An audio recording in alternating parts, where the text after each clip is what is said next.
In this guide, I'll show you how to change your screen size and aspect ratio on your Amazon Firestick 4K Max. So the first thing you want to do is scroll over to settings, and then we're going to go down, and we're going to go to display and audio. Now once you're here, scroll down and select display, and then we're going to select video resolution. Now by default, it will be on automatic, and the Firestick does a great job of selecting the best video resolution for your setup.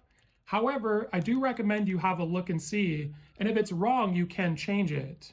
So now we're going to press back, and we're going to go down, and we're going to go to calibrate display. Now the entire purpose of this is to adjust your display to the best full screen settings.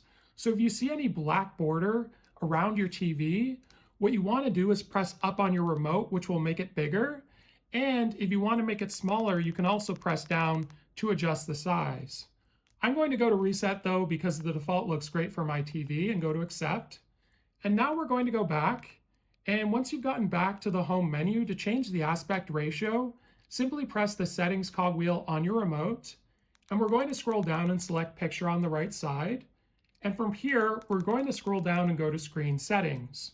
Now it's on auto by default, and 16:9 is what's my TV right now. But if you want to change it to 4:3, you can also do that as well. I do know a lot of people like to game on this size. So I'm going to go back to auto, and that's how you change your video resolution as well as your aspect ratio on the Amazon Fire Stick 4K Max.